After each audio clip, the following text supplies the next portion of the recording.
Hello and welcome to the Lines Podcast. I am Matt Brown. That is Stephen Andress, and this is the NFC East edition. I'm sure there's a couple of fan bases out there who have been waiting on this one.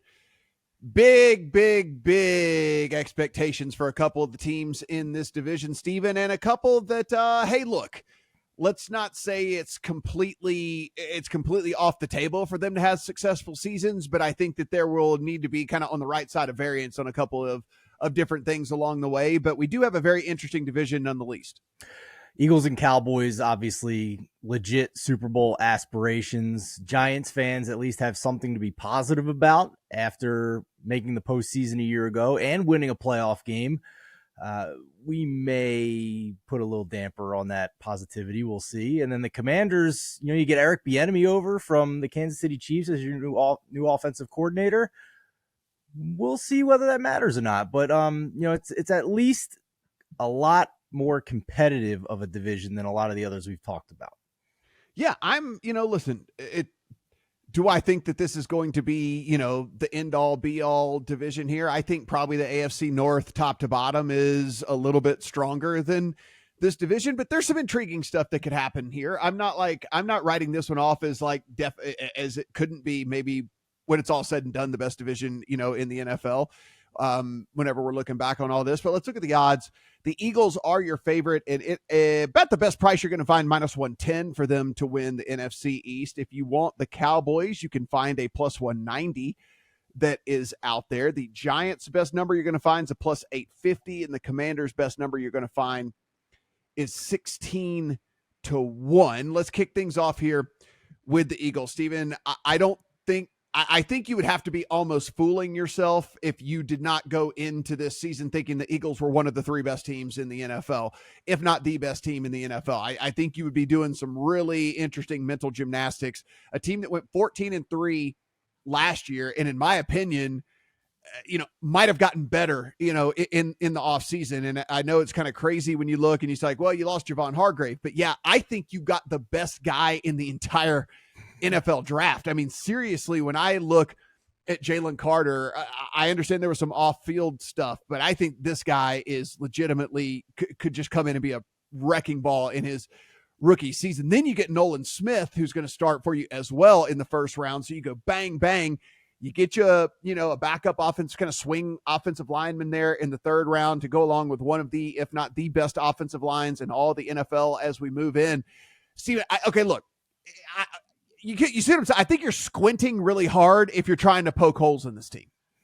Completely agree with you. We had kind of a discussion the other day just on our Slack, and I posed the question, has anybody in the NFC gotten closer to the Eagles than the 49ers were at the end of the year last year? Has the gap gotten closer from the Eagles to the number 2 team in the NFC, no matter which number 2 team you have in the NFC? Because that's a debate as well. I think most people would say the 49ers, but as a 49ers fan, I have offensive line concerns.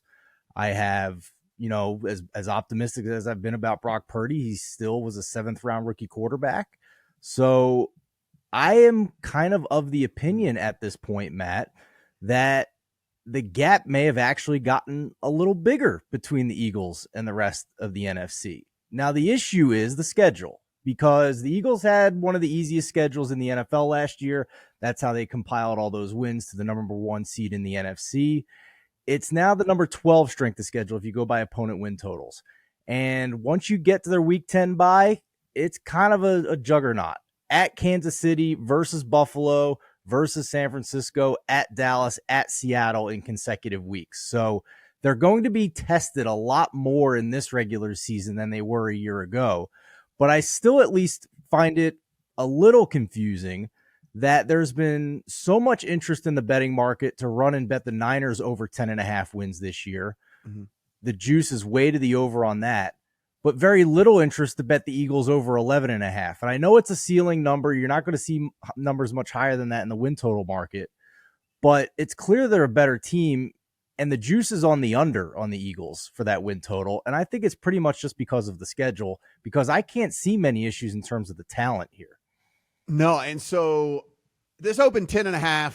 I got in on the over 10.5. One of the first bets I put into my account, like you said, has since moved up to 11.5. And the reason I bet the win total as opposed to them to just win the division, Stephen, at the end of the day, we'll talk about the Cowboys in just a second. Like, I think the Eagles could have a phenomenal season, and there still is a world in which they don't win the division, right? And like, so I think this team could easily go 12-5 and be looking at a 13-4, 14-3 Cowboys team. Now, do I think that's necessarily the case? I don't, but I would just rather take the over 10.5 on the win total than I would for them to win the division. Now that it's moved to 11.5, I think at that point you probably are.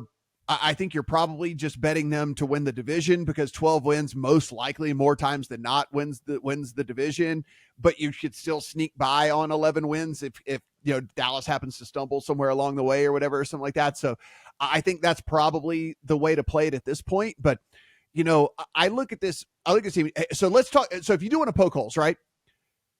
It is a new offensive coordinator in Brian Johnson. It's a new defensive coordinator, Sean Desai. So they do have to replace two coordinators with all of that. But Stephen, let me tell you, one of the things that makes replacing your coordinators really, really, really advantageous is when you walk in to an offense that has Jalen Hurts and A.J. Brown and DeAndre Swift and Dallas Goedert and Devonta Smith and the best offensive line in all of the NFL. That makes an offensive coordinator's job much, much easier. And then, oh, by the way, the defensive coordinator is stepping into two lockdown corners in Slay and Bradbury. You have Maddox out of the slot whenever you're running nickel, who's an awesome slot corner.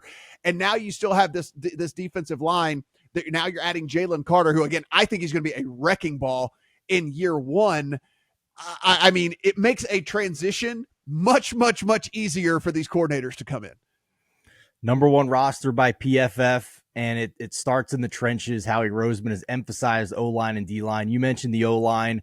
As far as the defense is concerned, number one pass rush win rate. They had the number two pressure rate with a below average blitz rate, which I'm fond of saying is the only cheat code left for defenses in the NFL. You have to get pressure without blitzing, and the Eagles have done that. And it comes from all over that defensive line and the edge.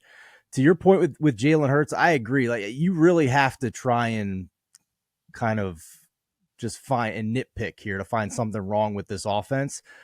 The only thing I've really been able to find is that Jalen Hurts has not been good when under pressure. He was actually outside the top 32 in EPA per attempt when under pressure, but he's got the best offensive line, so he's not getting pressured very often. So that's not a big concern for me. There's been some analysis out there that he was much better against man coverage passing the ball than he was against zone coverage. So maybe we see defenses run a lot more zone coverage this year, but that also implies that the Eagles have to pass the ball a lot more. Mm-hmm. I just want to explain to everybody how dominant this rushing offense was a year ago. It's not that they were just number one in rush EPA and success rate. Their rush EPA numbers were so elite that it was better than 23 other teams passing EPA. So the Eagles were running the ball better than 23 other teams were passing the ball last year. That's how good this offense was.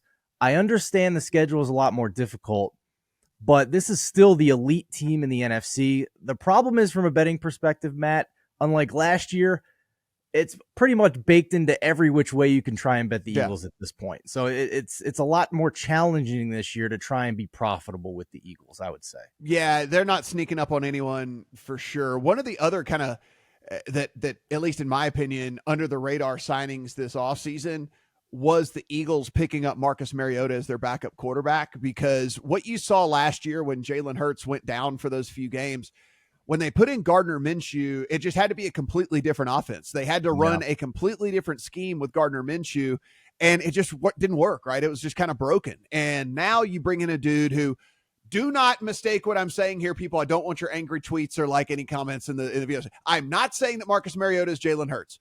What I'm saying is you can at least run an offense that is similar to what you are running with Jalen Hurts, because their skill sets are far more aligned than Gardner Minshew and Jalen Hurts. So you have, at least as an offensive coordinator, and we're talking about them having to make the offensive coordinator switch here, Stephen, is should your star happen to miss a game or two because of an ankle injury or whatever it might be, you can at least plug a guy in where you are not having to basically completely change everything you've been doing for the first however many games and all of that, because Marcus Mariota is a mobile quarterback. He is a guy that you can run with. He is a guy that could run read options and different things and stuff like that. So you do have that kind of as a weapon as well. Again, I thought it was a pretty underrated signing.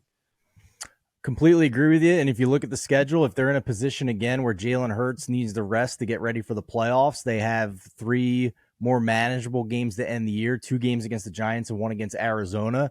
I think that becomes a lot more manageable when you have a quarterback that matches the system as the starter, to your point. So under the radar signing for sure, but I think certainly notable for the Eagles. And the last thing I'll say is, yes, they lost both of their coordinators, but I was never a fan of Jonathan Gannon on the defensive side.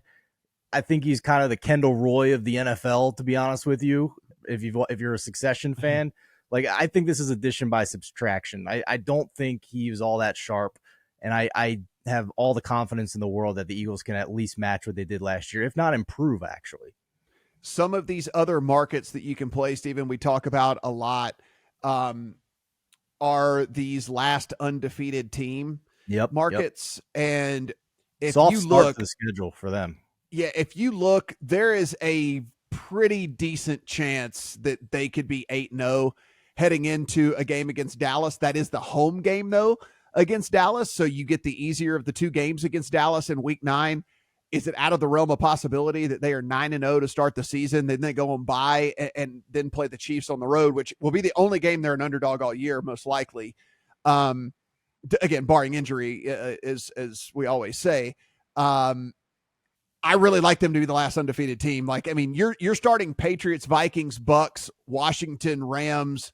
The Jets game is away, but listen, I think you and I both are aligned where it's like, yeah, the Jets are going to be better. I don't think they're going to be a wrecking ball by any stretch of the imagination. You get the Dolphins at home. Then the other game against Washington comes in week 8. Like, I think there is a scenario where this team is 8-0, a decent amount of time, like, 33, 40% of the time, they're probably 8-0 coming out of that. And so if that's the case, there's a pretty good chance that they're the last undefeated team. I have a long shot bet on the Saints in this market to be the last unbeaten team because of their schedule, but at the price I got on the Saints, around 25-1, there's no reason I couldn't also add the Eagles as well in this market. I think they're plus 850 is the price I'm seeing right now on the Eagles to be the last unbeaten team. And I agree with you that, at least in terms of the spread before their bye week, that Jets game is the one where they're projected to be a dog. I think it's, plus 2.5 or something like that. I disagree with that. I still would take the Eagles on the road to win that game against the Jets. Will be a teaser special for me if that is still in the case. If I can get the Eagles up to 8.5 in that game, yeah, you can believe that's going to be in the account. I love it's August 16th. We're already looking for teaser legs. I love it. Absolutely love it. So yeah, we're aligned here, man. It's tougher to find a spot for the Eagles, but that is one spot that's interesting if you want to find a little long shot. One last thing here. Some of these previews we've done, guys, were kind of like, hey, listen, mark on your calendar, date XYZ, whatever, come back, check in, do whatever.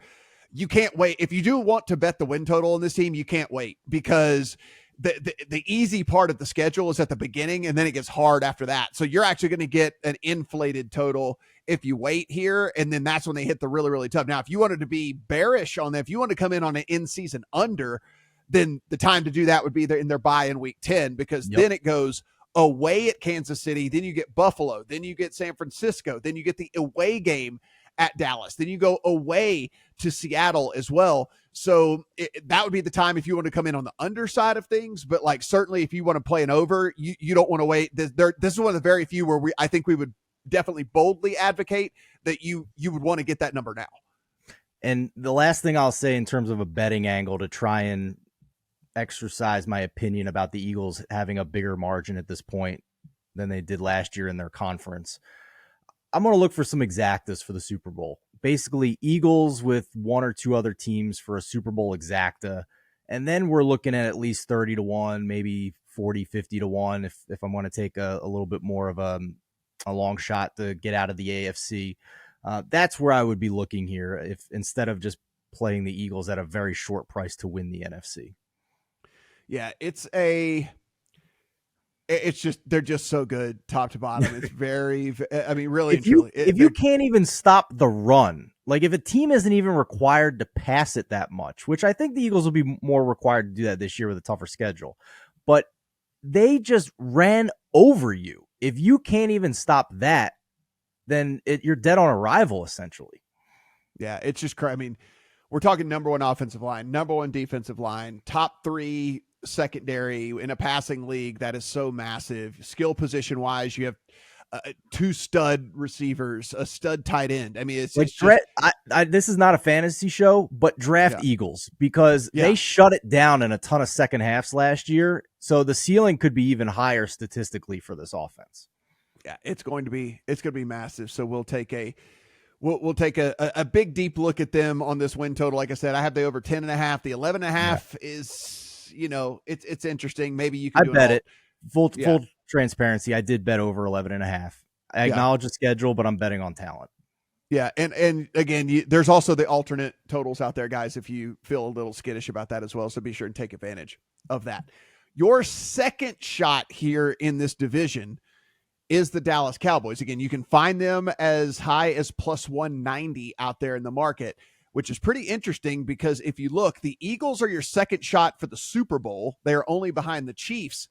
The Cowboys are only below, at that point, Stephen, only below the Bills, the Niners, and the Bengals. Then you find the Cowboys from a Super Bowl outright, in which you will find them about 15-1 in the market right now for this Dallas Cowboys team. You take a look, 12-5 last year.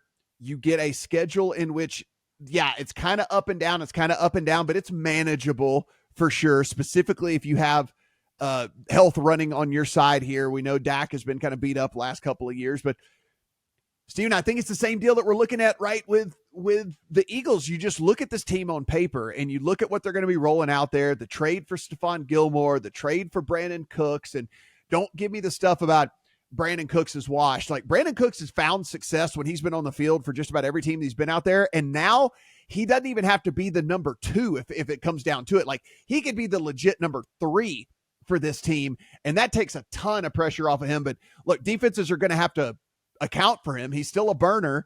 And that's going to open up so much stuff for CeeDee Lamb and Michael Gallup and, Tony Pollard, even out of the backfield and all of that. Like, I really do like this offense. I mean, I guess there's maybe minimal concerns on the defensive side. You hear Parsons had to leave, although it's injury considered minor, did have to leave practice.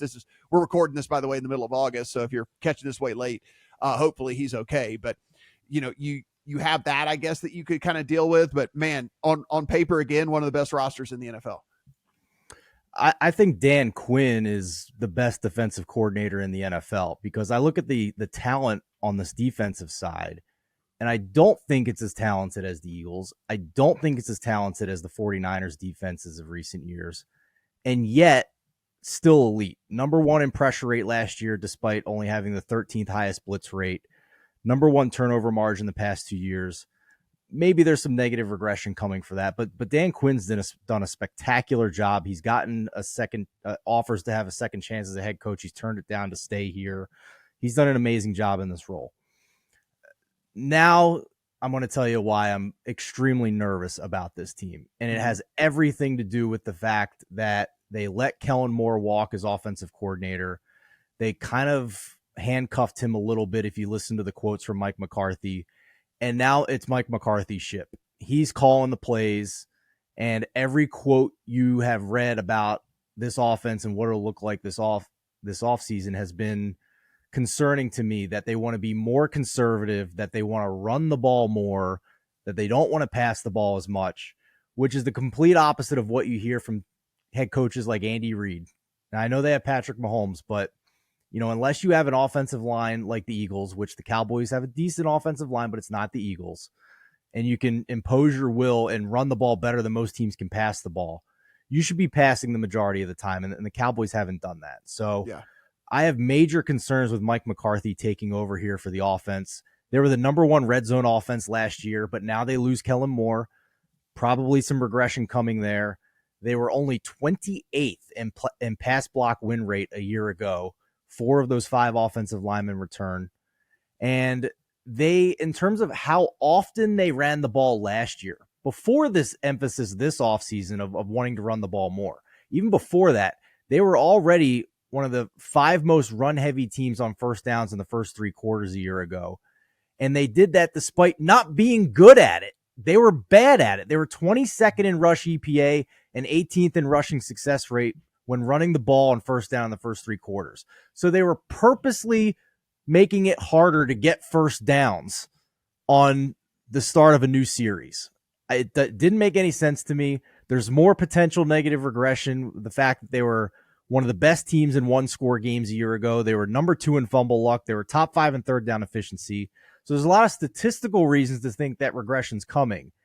And then if you're like me and believe that McCarthy is not a smart coach, that only increases the chances of that regression coming for this offense. So I have concerns here, Matt.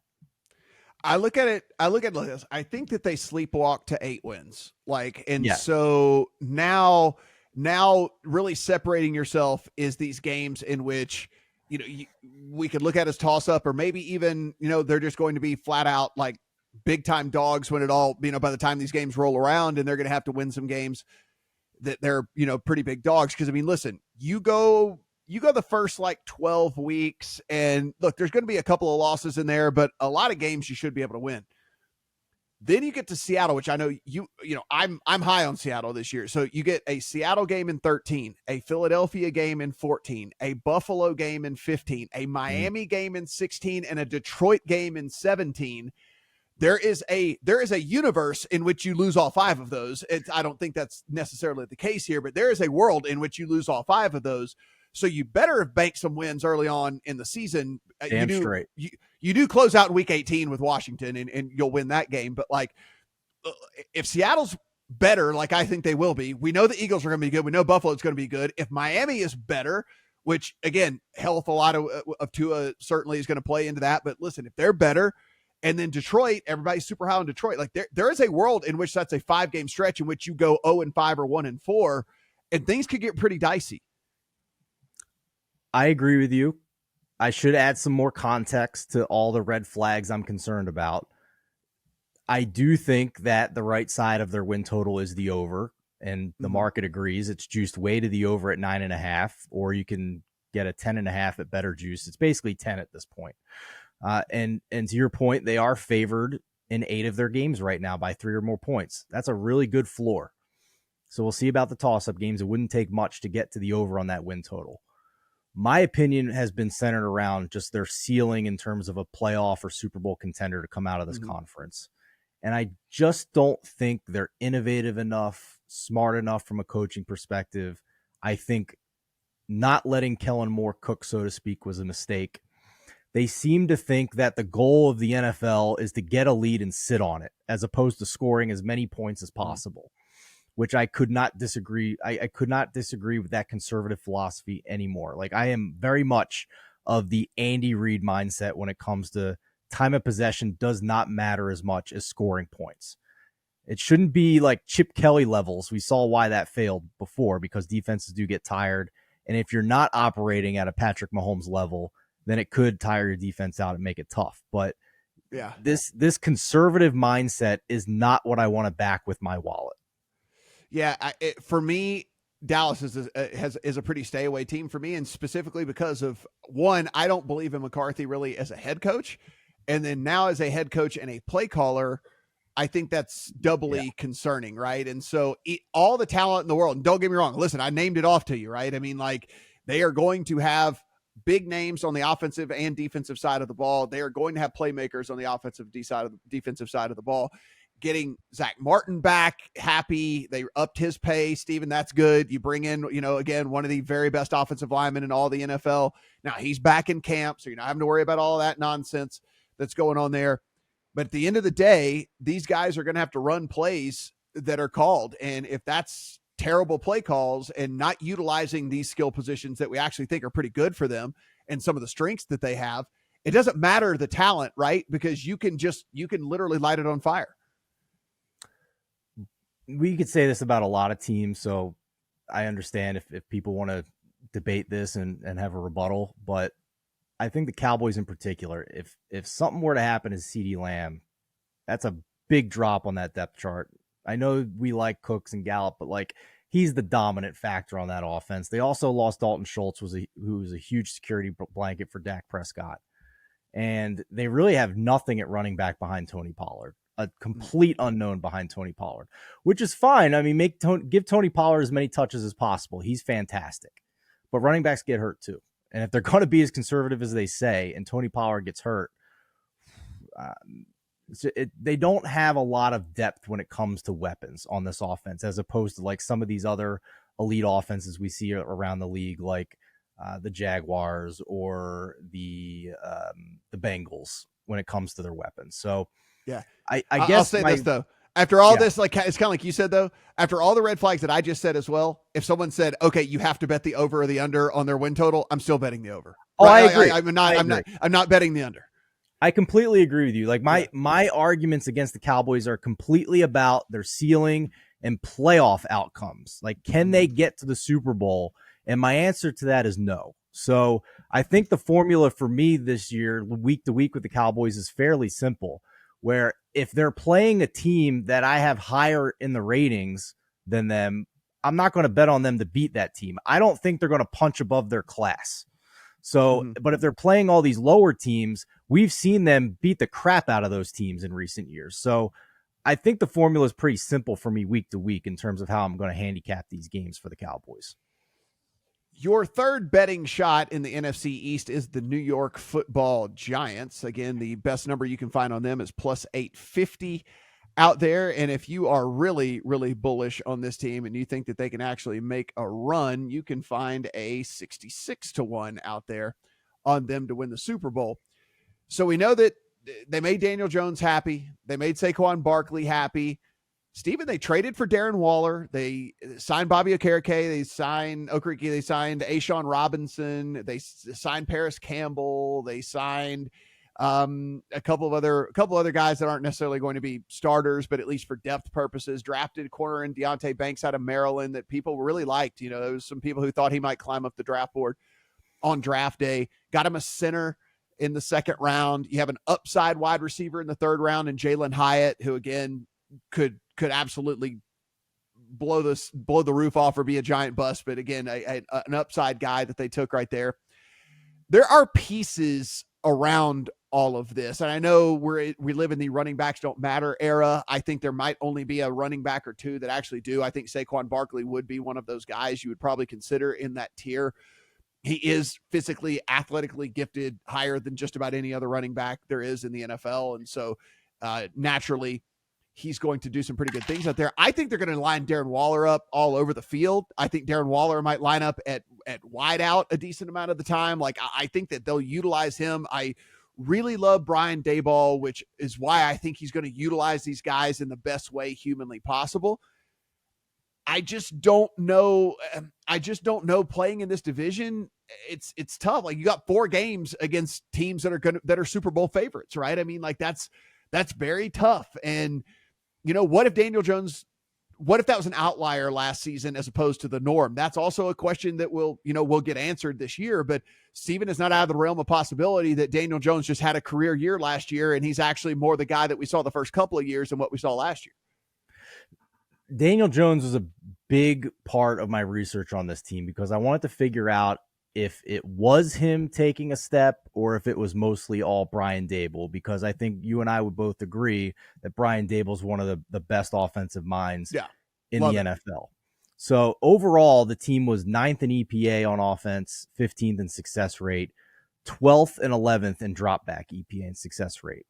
So very solid considering what we saw in previous years for the New York Giants passing offense. Daniel Jones was still 6th in completion percentage over expected. So he was not just taking what Daboll was scheming up.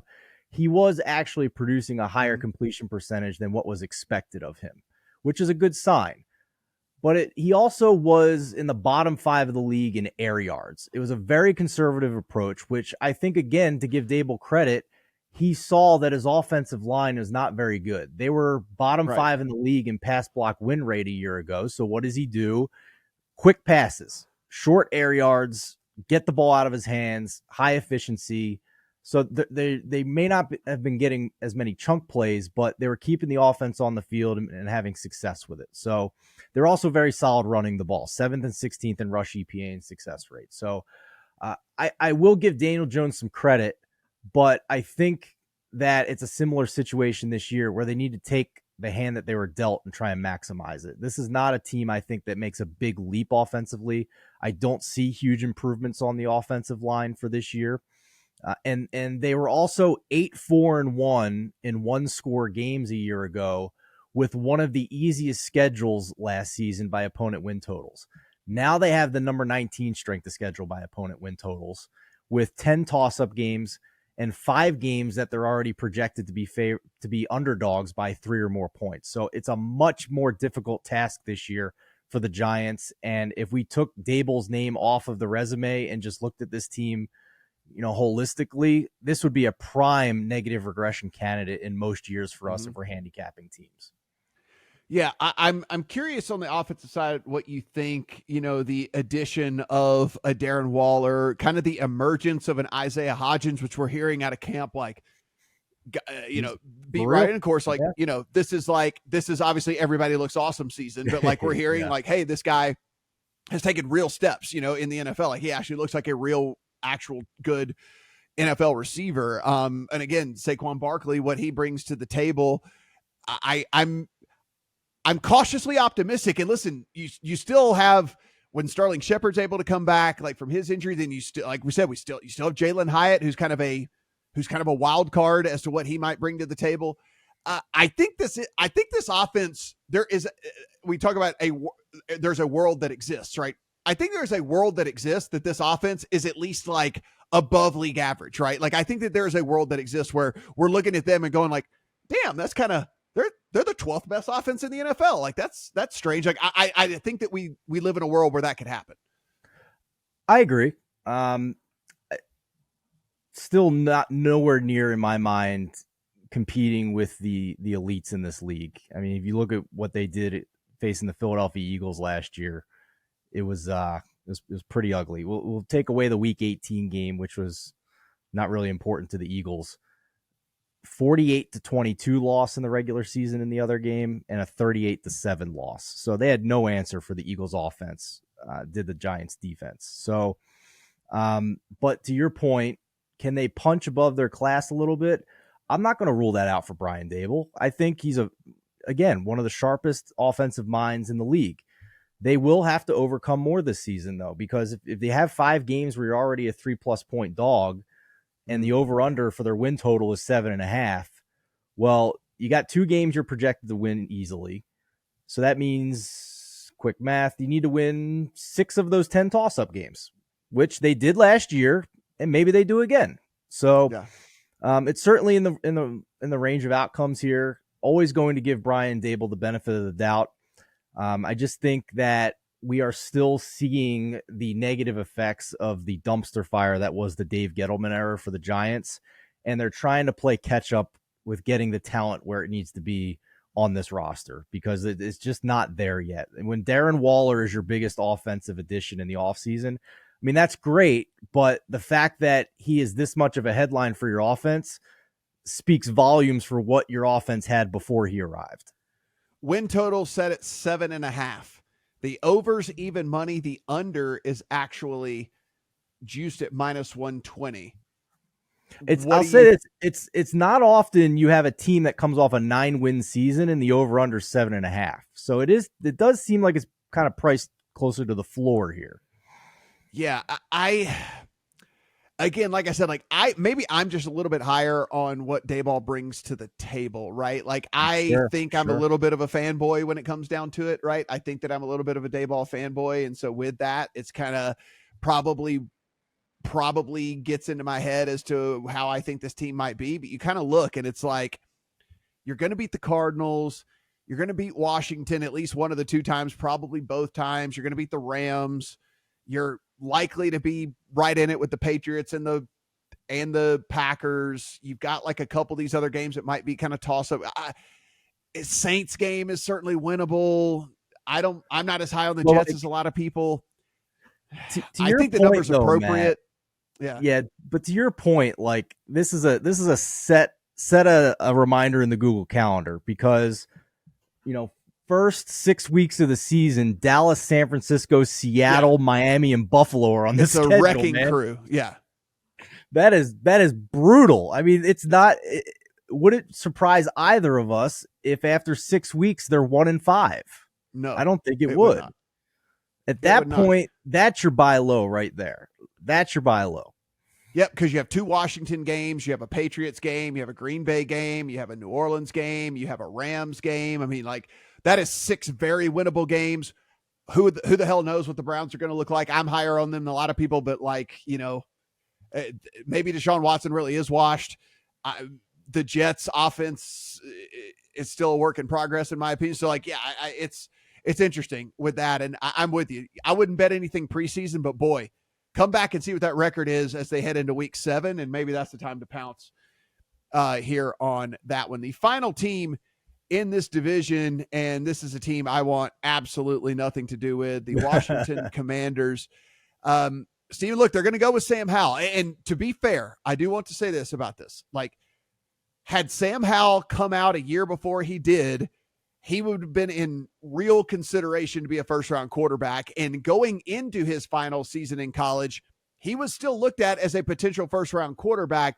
Things just didn't go well, and so he fell in the draft. So there were things that professional scouts that you and I are not, like, saw in Sam Howell that thought that this guy could actually be a really good NFL quarterback. So, we say this all the time, we're not talent evaluators, right? So the people who are did see something in him. Now, if he doesn't work out, they did sign Jacoby Brissett, so he's a dude that can come in and at least be somewhat serviceable. Andrew Wiley, they brought in on the offensive line at right tackle. Nick Gates is a center they brought in. Cody Barton at linebacker. So they did do that. Emmanuel Forbes is a corner they took in the middle of the first round. He's going to start for them. I really like that pick. I saw a lot of him play. I think he's going to be a stud in the league. But I hate these teams where I have to look at you and go, this is really and truly whether the quarterback position is going to be a dumpster fire or not. But this is really and truly whether this quarterback position is going to be a dumpster fire or not. You've got Terry McLaurin, you've got Dotson, you got Samuel, you got Thomas, you got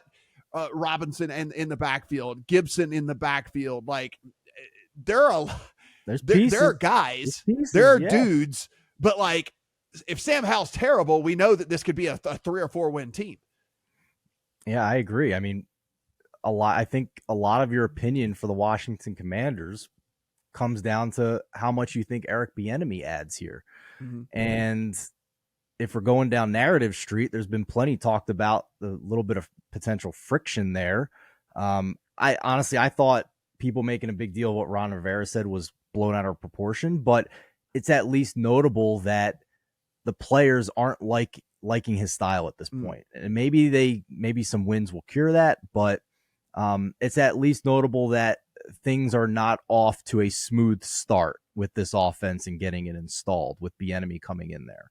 So combine that with the fact that their win total is quite low. I think it's 6.5. 6.5. And right now they are underdogs of 3 or more points in 9 games this year. So that leaves 8 games, and you need to win 7 of those 8 if you want to get over 6.5. That seems like a tall task. Either the market is completely misrating this team, mm-hmm. or they have an uphill climb to get to this win total. And I think a lot of that depends on whether you think a 5th round second-year quarterback with a brand new OC who, for whatever reason, has been passed over a million times for a head coaching job, and now has some chemistry issues reportedly with his own offensive players at his new spot. It seems like a lot could go wrong here on the offense. Now, the defense, Matt, I think it's quite possible that 3 of the 5 best defenses in all the league are in this division. It's like you don't really get it until you start to look, and they got dudes kind of all over the field and certainly at all the positions, right? I mean, Kendall Fuller, one of the better corners graded in Pro Football Focus all last season. We know Montez Sweat is an absolute stud. If you never even heard of Cameron Curl, He's a guy that was one of the best graded safeties in all the NFL last year. And then you've got Chase Young coming back in to pair him along with Jonathan Allen. So it's like, dude, this defense has some players, man. Like they got some studs on that side of the ball. Statistically, it's kind of easy to forget how good they were on defense. Number 1 success rate defense a year ago. So play to play, they were the best. Mm-hmm. Number 1 in drop back success rate. Pass play to pass play, they were the best. Top 5 in EPA per play allowed. So they weren't even giving up a ton of chunk plays. Top 5 in rush EPA and success rate allowed. Top 10 in run stop win rate. There is no weakness on this defense, essentially. No, and even better, they were third in the NFL in third and out percentage. So like they were just making guys like have to punt all the time, right? Like, I mean, they were got people like this defense was so good they were not allowing people to string together drives. Like that just wasn't happening either. I'm checking real quick here to see week 1. They're a big favorite against Arizona. Like you want to see how bad Arizona is this year. Check the week 1 spread where they're a 6-point dog to Washington of all teams. Yeah. So, but I think anything on that over under that starts with a 4 is incorrect. So that might be a bet for me. It has moved a little bit now. We're at 39.5. So there has been some money on the under. I still might bet that under because we might have like Clayton Tune against Sam Howell week 1. And I'm not sure. I'm not sure any team's getting to 21 points in that game. Yeah, it's too hard to bet anything preseason, I think, on this Washington team. I look, this is my biggest kind of wait and see team that there is, because I think that you're looking at a team that has at least a little bit of upside if Sam Howell is decent, because I think this defense is still going to play well. I think this defense is going to keep them in a lot of games. And Stephen, that this might not translate to wins necessarily on the field, but like, look, if we're just betting spreads, right, we need teams to, especially these dogs, to be able to keep it, fairly tight, or be able to put together some sort of hero backdoor cover for us or whatever. And like, Sam Howell's got guys. I mean, Terry McLaurin and Curtis Samuel and John Dodson and all that. Like, he's got guys that, like, we need kind of that like garbage time score and all that. They're out there. It's just, can he actually put the ball in the radius of which those guys can catch it and move it and advance it down the field, right? And so I'm not willing to invest in them long term, but I think on a week to week basis, so long as Sam Howell is competent, they might be a team that is worth betting on a week to week basis. I think you're completely right about that. I was kind of trying to, as we went through these teams, find who's going to be this year's Lions, a team with a bad record but covers a lot of spreads. We talked about the Texans were maybe one of those candidates. I think Washington is potentially the other. When they're more than a field goal underdog, it's a spot where you might want to back them to cover that spread. And I'll say this: week 2, they are plus 3.5 at Denver. Denver went from a pick'em to minus 4.5 already in week 1 against Las Vegas, which we'll talk about when we get to week 1 more. That's an insane line move for the middle of the summer. But if the market is right and Denver comes out and wins by margin against Las Vegas, the same thing's going to happen week 2 against Washington. We're going to get an even better number on Washington than the plus 3.5 we're looking at right now. So circle that one on the calendar. We might get a really good number, because let me tell you, I don't care what Sean Payton's offense looks like against Las Vegas. That defense is not the Washington defense. Yeah. So that's a spot where we could possibly get a really juicy spot to back Washington second week of the season. Guys, summary of this podcast: all in on the friggin' Eagles. All right. Like that's where we're at. We're just all in on the friggin' Eagles. Everything you can do with the Eagles, just be all in on the Eagles. Now, if you haven't taken in our content before, whether this is on the audio side or over on the video side, everything we do absolutely free. So please go ahead, give us a follow, give us a like, give us a rating, give us all those different little things depending on which platform you're on. We do appreciate that. Go ahead, hit the subscribe button, and listen, we're going to crank out a ton of content all season long. Everything, again, absolutely free for every single sport. If you're over on TheLines.com, upper right-hand corner, there's a little Discord button as well. Click on that. You can join that community for free, and everyone's just in there talking sports. Great community. And that also absolutely free as well.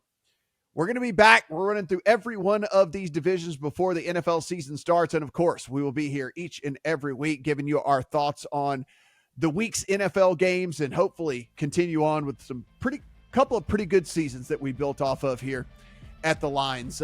For Stephen, I'm Matt. Good luck on all your bets.